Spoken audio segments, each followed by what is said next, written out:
A'udhu billahi minash shaitanir rajim. Bismillahir rahmanir rahim. Alhamdulillahi rabbil alameen. As-salatu was-salamu ala ashrafil anbiya'i wal mursaleen wa ala ahli baytihi at-tayyibin at-tahirin al-ma'sumin al-mazlumin. Assalamu alaikum viewers. We welcome you to the fresh show of Quran and Science at Vilayat TV. I hope you've been doing well, and I offer you my felicitation for the month of Rajab, the 7th month of Islamic calendar, and this beautiful and the highly sacred, blessed month of Rajab. It starts from the vilayat of an imam, one of the gems who is known, whose main primary title is Baqirul Ulum, that is the disintegrator of knowledge. I'm sure you must have guessed that yes, it's the first Rajab marks the wiladat, marks the birth anniversary of our fifth Imam, Imam Muhammad ibn Ali al-Baqir alayhi salam. Baqir as his primary title, and as it was told to Jabir ibn Hayyan by Prophet sallallahu alaihi wasallam, when Rasulullah sallallahu alaihi wasallam told Jabir bin Abdullah Ansari that you will live long enough to see the fifth of my Imam, my great grandson, and his name in Torah is Baqir.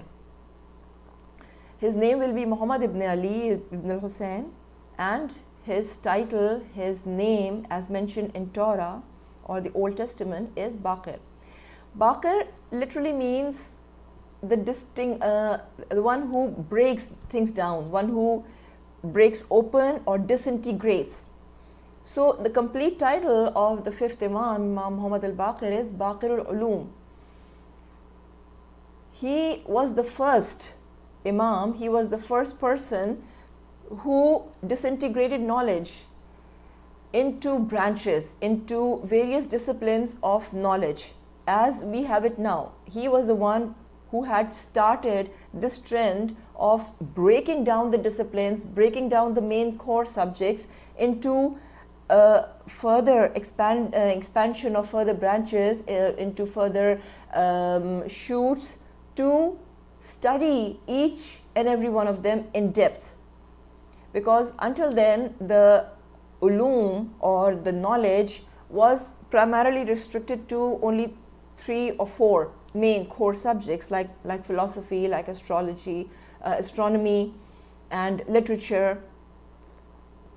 So Imam Muhammad al-Baqir is very pertinent to our subject, because from him we see that the world of knowledge, the world of sciences as we know of, was opened to the masses, was open to the Muslims. And the exegesis of Quran, the mysteries of the Quran, which were beautifully narrated by Imam Amirul Mumineen in his various sermons and his various references, they were further understood by dividing them, by studying them in depth under various disciplines, such as mathematics was created as was branched out as a separate discipline, individual discipline. Then biology, study of animals and plants, a separate discipline. Then further on, Imam Muhammad Baqir alayhi salam's task was then moved on. It was transferred to his son Imam Jafar al-Sadiq alayhi salam, the sixth Imam, and about whom we know very well that he had a huge turnout of students, and through his students we know that what disciplines were taught by the sixth Imam. But they were actually instigated, started out, originated as the various disciplines by Muhammad Baqir al-Ulum, Imam Muhammad Baqir alayhi salam. This doesn't mean that the Imams before him, like we said, that Imams were all laced, the Imams were all equipped, Imams were all endowed and bestowed by the Almighty with the same divine knowledge, with the same divine ilm, the same divine treasure of ulum, of knowledge, as it's very evident by the one of the narrations, one of the traditions of Rasul Akram sallallahu alaihi wasallam, that all of them are Muhammad.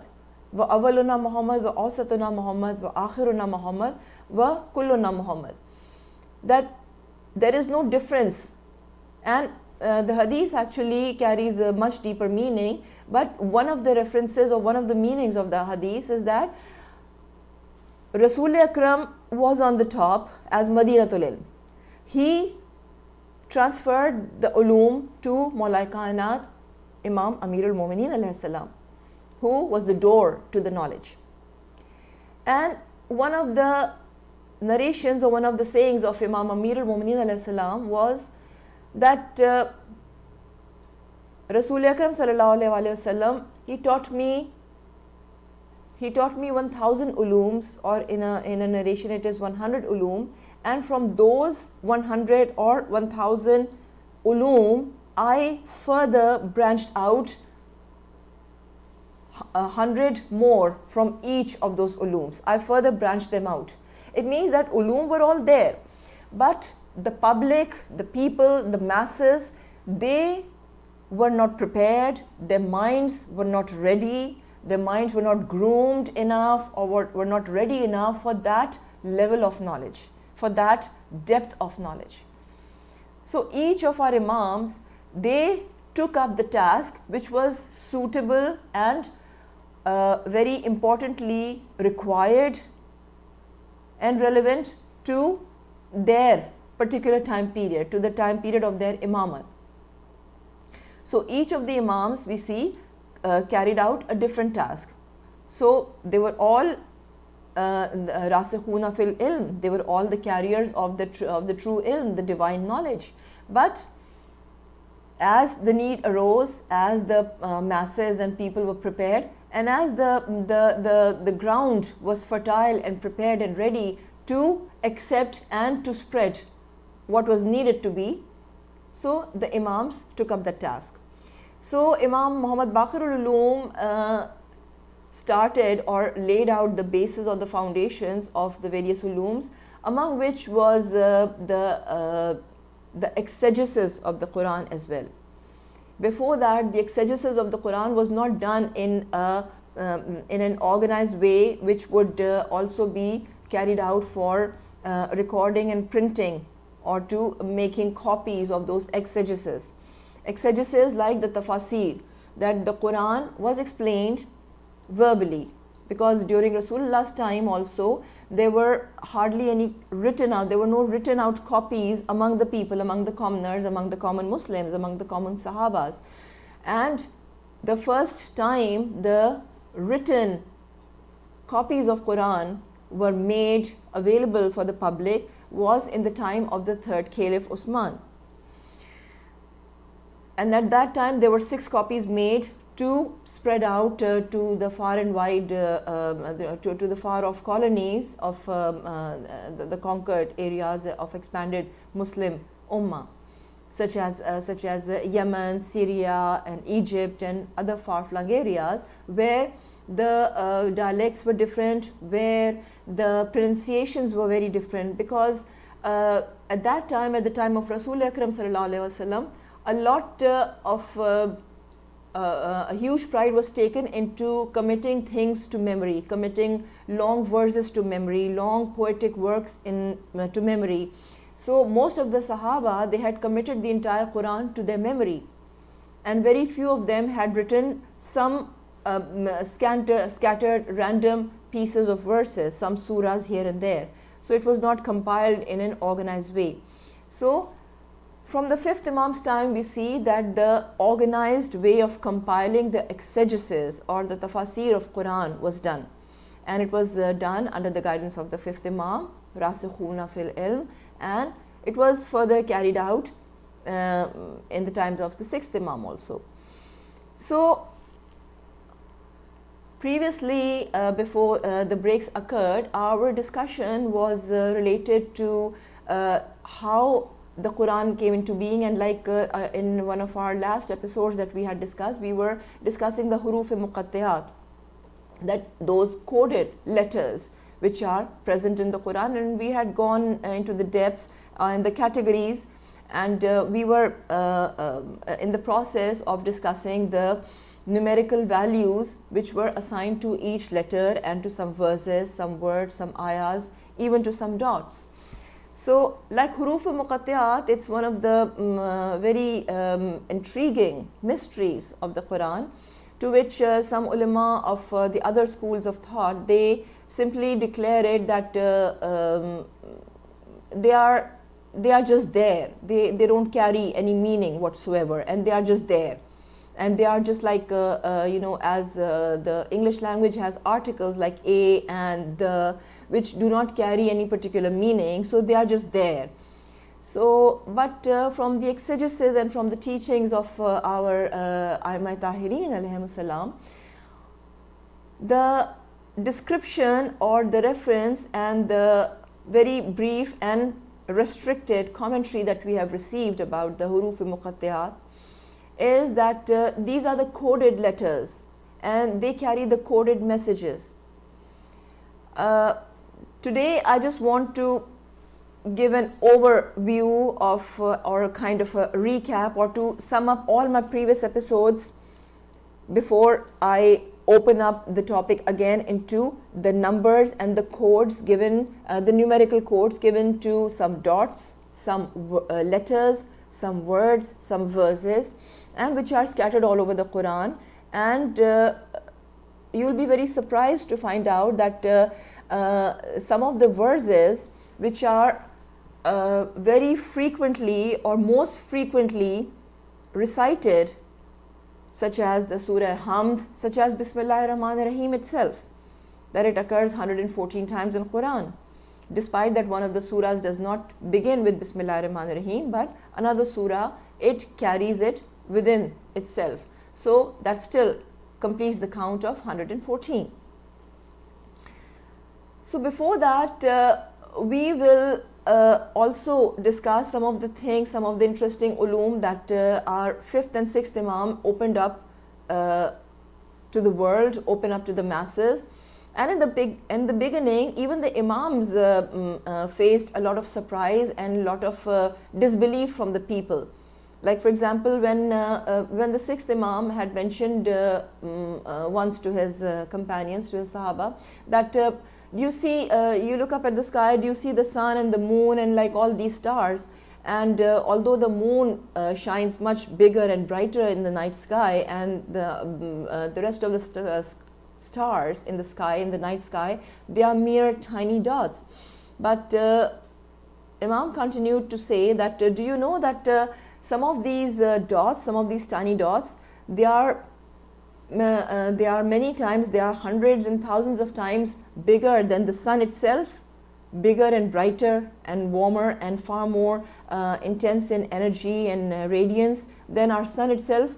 So most of the people at that time did not believe, and they actually said all those words to Imam, that like, really Imam, like, it's hard to believe, what are you talking about, how could that be, how is that possible? Because telescope was not invented until then. Telescope was an invention which resulted by the invention of the focal length, and the person who invented the focal length was Ibn al-Haytham, who was the student of the 6th Imam and the 7th Imam, and he lived longer or more during the time of the 7th Imam, but as much as he could benefit from the 7th Imam, he was the physicist and the direct student of the 6th and 7th Imams, who was working on the theory of light, on the aspects of light, and he resulted in developing the focal length, which later on improvised into becoming or in the invention of telescope. And now we all know how refined and how sensitive the telescopes are, and how much are we able to look into the space.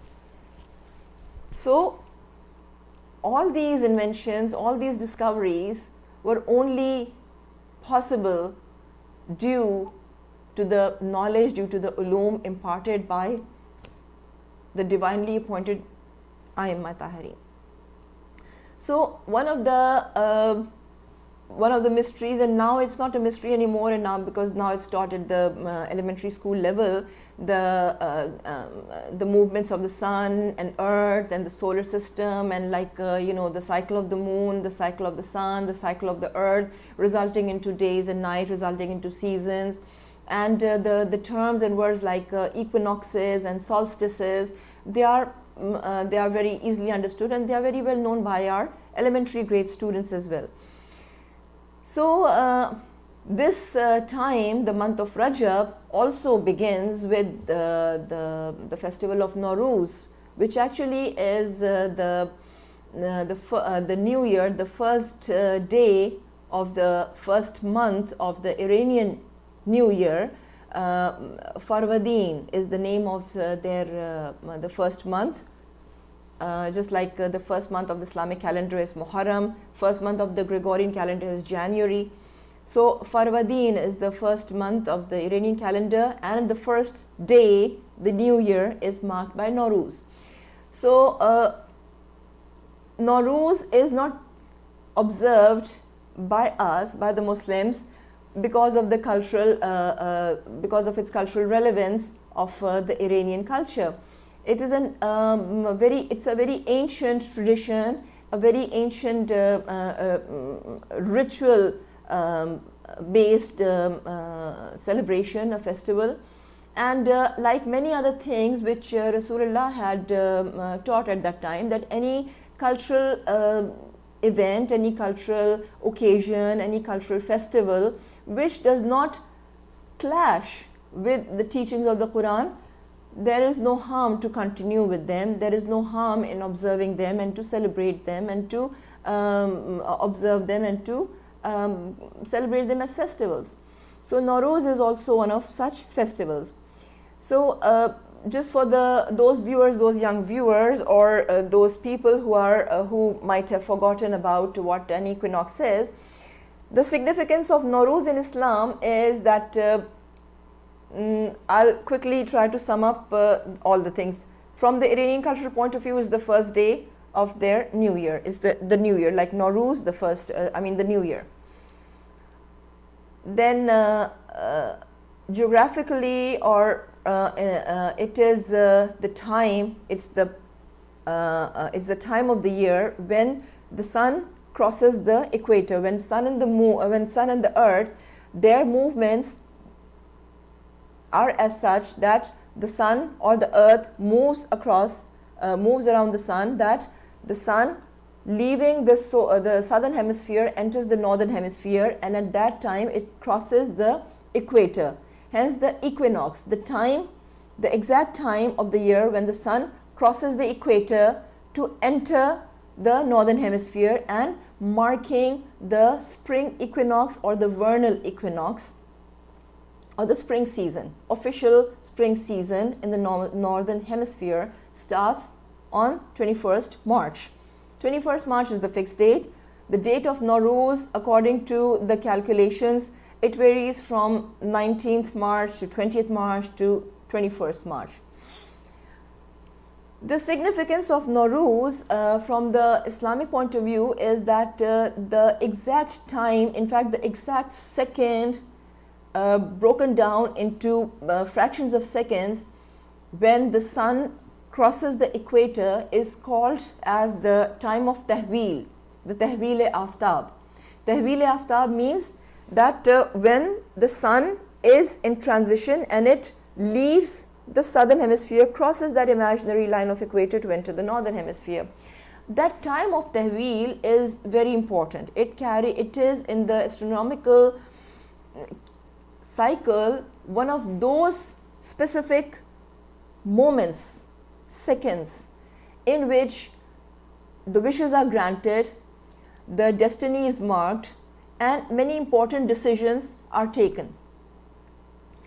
And there are many historical facts related to the vernal equinox, to the Tahweel-e-Aftab, and to Nowruz, or the day or the time. Is that one of them is like the the fire that Nimrod had lit up to burn Hazrat Ibrahim alayhi salam, to burn Abraham, in which he was cannonballed, he was thrown with tied up to a boulder with the old-fashioned cannon called manjaneer. He was thrown into the fire, and the exact moment when that fire cooled down for Abraham, Ya nare kuni baradaun salamun ala Ibrahim, the time when the blazing fire, it cooled for Hazrat Ibrahim alayhi salam, was the time of Tahweel-e-Aftab, was the time of equinox when it took place. Then another important event is when Hazrat Nuh alayhi salam, when he was aboard the ark carrying all the salvaged humanity, all the salvaged species and humans and animals and whatever needed to be salvaged. The time when the storm subsided enough for the Noah's ark to come to rest at the Mount Jude, or the Kohe Judi, it came to rest, was also the time of the Tahweel-e-Aftab. Then another important event is the Ilan-e-Vilayat of Imam Amir al-Mu'mineen alayhi salam at the point, at the maqam of Ghadir, at the oasis of Ghadir, when Risalat Ma'am sallallahu alayhi wa sallam, he raised Imam Ali's hand and spoke out to the masses that Man kuntu Mawla fahaza Aliyun Mawla, that whoever considers me as his Mawla and master, beware that after me, this Ali is their Mawla and their guide. So these are some of the, three of the many other important events in history which hold the importance for us. That this time of Tahweel-e-Aftab is very important and very significant for certain tasbihat and certain amal, certain duas, because it is one of that moment in the cosmic time period which is the moment of granting of prayers, granting of wishes, कबूलियत दुआ का वक्त जिसे कहते हैं, कि वो लम्हा जिसमें कहते हैं कि मांगी भी दुआ ज़रूर कबूल होती है. So that is the time. And now coming back to the Rainy festival, there are some interesting things related to the festival which I think I'll just quickly mention here, because they are not so frequently talked about, and just a slight mention won't hurt. It will only just add up to our knowledge, and it'll be very interesting, I'm sure, because I found them very interesting. During the celebration, or during the from our religious point of view, we organize a small like a niyaz, a nazar for Imam Amir al-Mu'mineen, and we carry out some special duas and tasbihat. And from the Iranian point of view, they have a special spread. They have a special dastarkhan, let's say a special sufre, which contains very specific items, and those items, they are called haft seen. Haft meaning 7, seen means the letter seen. And again, coming back to our letters and numbers, we had discussed seen as one of the very primary letters which had carried importance and which were carried out and which were modified through the Phoenician times into Arabic, into English, into many other language, into Hebrew, and they the letter seen is the one which still maintains its original shape.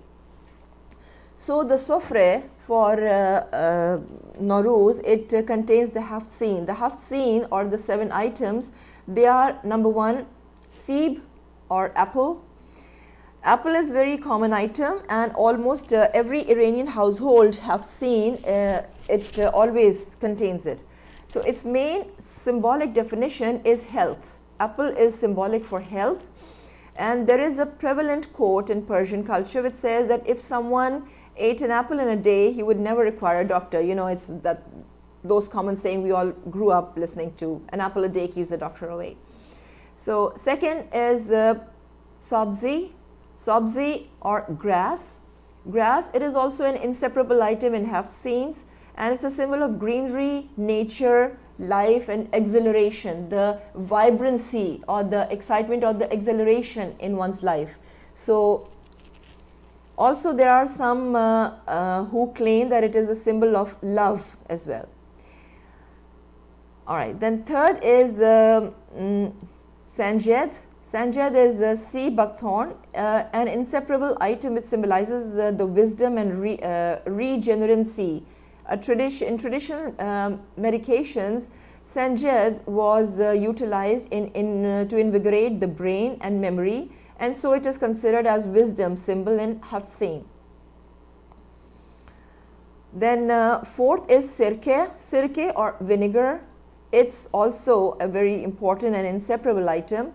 Vinegar symbolizes disinfection, the medicinal value, the satisfaction or the surrendering. It also believed that, and in Persian literature, vinegar is used to analyze the stress, the tears, since some deduce that it symbolizes, the symbolic meaning is to the satisfaction and surrendering and to ease or to release stress. Then number fifth is samanu or samanak or samalak in Tajik and Uzbek. It's a sweat paste. It's made from germinated wheat, which is specially prepared for Nowruz, and it has a history in pre-Islamic Persian Empire. Actually, it is a symbol for power and bravery, like high carbohydrates, because if it carries, like it's a it's a paste, and like it's made out of wheat. So then sumac is a symbol for patience and tolerance. Also sumac is a flavor, it also proposes yes. So these were some of the things which I found very interesting. And then okay, all right, then there's aine. Aine means mirror. It's a common non-seen item, but like it's also present in Hafsin, and it's a symbol of lightning and infinity, because you look into the future, you look into the lightning. Then the goldfish, it's a symbol of spices. It's also known as the fishes, and it's relevant to the traditional Persian calendar. But it is put to indicate the new year starts from this month. So it symbolizes victory, blessing, exhilaration. Then I just wanted to now in the Islamic era, it is like the Quran is also an integral part of the sofre. In the pre-Islamic time, people used to keep Shahnameh. It was considered a very like magnificent poetic work, and it was the epic, and it carried many important wars and the epic wars of the Persians. So all in all, Nowruz, for us, the significance is that it's that delicate, very short, and the most blessed moment in cosmic time, which is specified for granting of prayers, and which is related to some prophets, some ulul azm Paighambar, ulul azm Anbiya, and to Maulai Kainat, Imam Amir al-Mu'mineen, and his vilayat, that his vilayat was announced at the time of Tawil, at the time of equinox. So it is the time of spring, it is the time of new life, new birth, and it is the time when we all get about to spring clean. It is also like universally, there is the time for spring cleaning to, throughout all the things that we were packing up and storing up for winters. And although, my children never understood, and they always, could not, they always used to say that somehow the Easter bunnies and the eggs, they don't make any sense. But like egg, like it's also part of the irony of the Nowruz Sufre. Egg is also a symbol of rebirth. So egg can be symbolized as the rebirth, as the new life, because spring announces the new life for most of the plants. They start sprouting up, the new green starts sprouting up, and it replaces all the whites and dull shades of the winter time. The gloom is over, sun is up, it's all bright and new life. So happy Nowruz, and the Wiladat of Imam Baqir al-Ulum, Mubarak to all of you. And this month of Rajab is it's a very mixed month. It has some shahadats as well. It has the shahadat of Imam Muhammad Taqi alayhi salam and his birth as well. I think fifth Rajab marks his death, and 10th Rajab marks his birth. Then 13th of Rajab, it marks the birth of Maulai Kainat, Imam Amirul Mu'mineen Ali alayhi salam himself. Then it also carries the births of some very sweet and important figures like Shahzada Ali Asghar, Bibi Sakina, the two gems of Imam Hussain alayhi salam. And this month also carries the sad date. The 25th of Rajab marks the tragic event of the shahadat of Imam Musi Kazim, Babul Hawaij alayhi salam. And then 27th of Rajab, again, one of the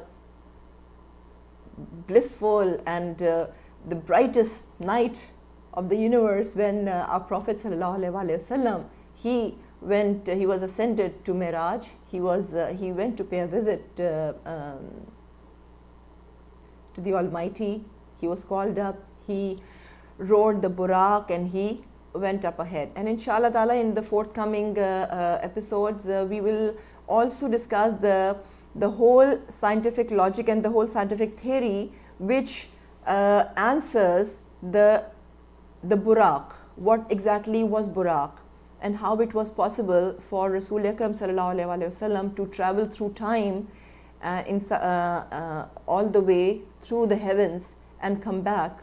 And we will discuss the whole science and the whole the quantum physics behind it, which is also referred in Quran, of course, in hidden messages, in wrapped up coded messages, and beautifully, of course, and at various places. And we'll give you the scientific explanation and the answer to the possibility of the Miraj taking place. Then the end of this month, the 28th of Rajab, also marks the tragic day when Imam Hussain alayhi salam, he set out on his last journey. He left Medina never to return. He left his hometown to leave for Makkah at first, and then from then on to leave for Karbala.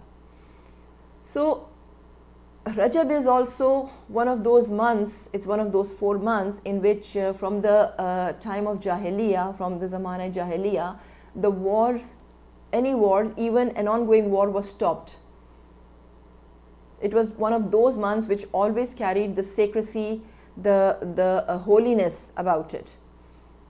Through the ancient times, in the pre-Islamic times also, the Arab, the Bedouins, they also used to consider the holiness and the sacredcy of this month. And it is also called the Rajabul Asab by Risalat Mahab sallallahu alaihi wasallam, because he advises that in this month the doors of blessings and mercies are open wide, and they remain open throughout Rajab, then on to Shaban, and then until the end of Ramzan, until the Laylatul Qadr. That Allah Ta'ala is just showering mercy and blessing to all those who are there to remember these days. So we all welcome into the month of Rajab, and we all welcome to our resuming of these episodes of the Quran al-Majid. So like I said earlier, that Imam Muhammad Baqir alayhi salam, the Baqir al-Ulum, from his time, the proper compilation and the exegesis of the Quran had started. Why was it important? Why was it even needed I mean, the exegesis, why was it even needed? Because we have some very important, very famous, very popular sayings by some very important personalities that hasbuna kitab Allah, that the book is enough for us. So if the book was indeed enough for the people, then in that time, after 60 years or so, after 60 to 70 years, why was it needed for an exegesis? Because Imam Baqirul Ulum alayhi salam, he was born in the 57th year of Hijrah, the 1st of Shaban, 1st of Rajab, 57th year of Hijrah, 3 years before the event of Karbala. And during the time, during his own time, Rasul Akram sallallahu alaihi wasallam also used to explain, open up and describe in detail the meanings of various ayahs, although it was revealed in the same spoken language. So I have a few slides to share with you, with the help of which I will explain you that why was it necessary, because the claim that hasbuna kitab Allah was actually not such a profound claim, because the Almighty Himself knew that the people will not be able to interpret it by themselves. So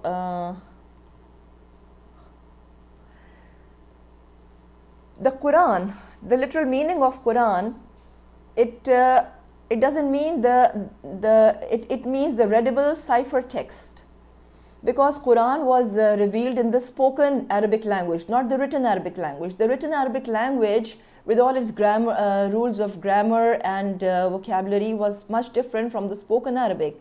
And that is why we see that many of the words in Quran, which were very new to the people, which were totally new to the Arabs at that time, but still they had no problem in understanding them, in relating them. I mean, they were not entirely, totally incomprehensible to them. The Quran, like I said, literally means the readable text. Our current Quran is called the Quran al-Azim. The 15th surah, in its 87th ayah, it describes the Quran, meaning the Almighty Himself. He describes the Quran as the Quran al-Azim, or the Grand Quran.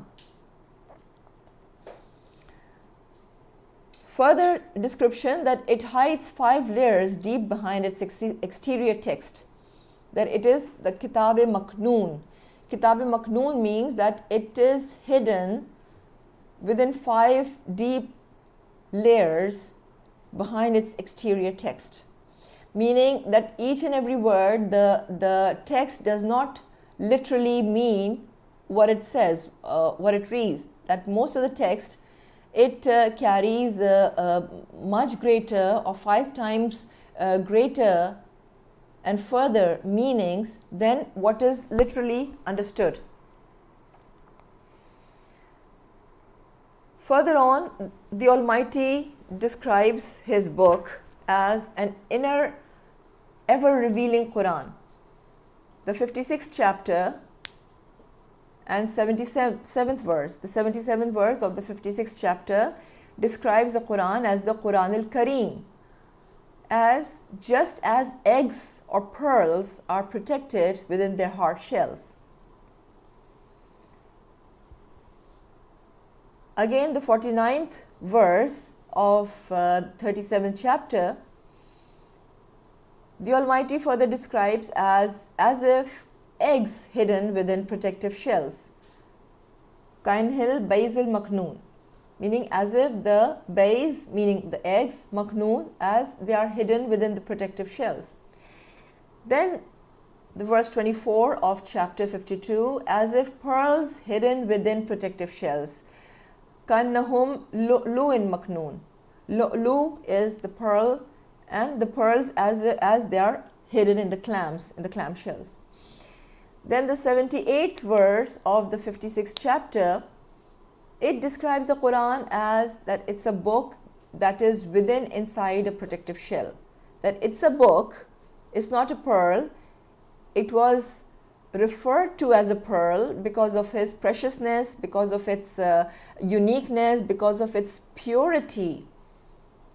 Then it's related, or it's referred to as an egg because of the life within it. That the Quran Majid, it carries life, or the code of life, because it's the manual for the living.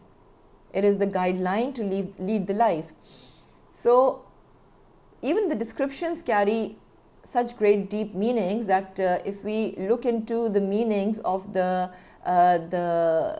definitions or the introduction or the description of the book that is described as by the Almighty Himself, they speak about the book itself in such a refined and like a magnificent way, which is only possible for the Almighty, of course. Then 79th verse of the 56th surah, none can access it except the purified. And the purified are described in the 33rd verse of the 33rd surah, that innama yuridullahi liyuzhiba anhum ridsa wa ala baytihi yutahhirahum tathira. Salli ala Muhammadin wa ali Muhammad. That la yamsahu illa al-muttahirun, that only the tahirun can access it. That nobody can access the book except the purified. And the purified are the tahirun, which are the barriers, which are the bearers of the ayat tathir, which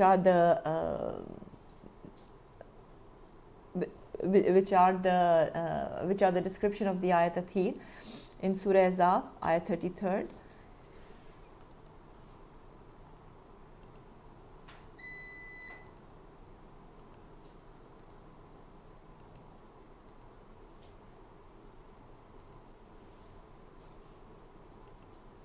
So at this note, we will conclude our program, and we'll carry out our discussion into connecting it with the previous episodes, like we were at the verge we were at the beginning of discussing the prime numbers and describing what prime numbers are, and the further numbers, the composite numbers and the other numbers, and describing them. So the time does not allow us to start up and to carry on with the details, and in our next show, inshallah, we will pick up from where we are leaving now, and with the description of the prime numbers and how prime numbers are used by the Almighty into coding and ciphering the depths of knowledge, the much deeper meaning and much deeper world of knowledge, and the reasons for coding them and the reason for ciphering them. That what was the initial reason, or what was the initial purpose, as we'll try to understand it and to grasp it, to cipher all those messages. So with this note, we'll take a leave for today. Take care of yourselves, take care of your loved ones, your neighbors. Keep the Vilayat team and all of us in your du'as. Wa akhiru dawana an alhamdulillahi rabbil alameen.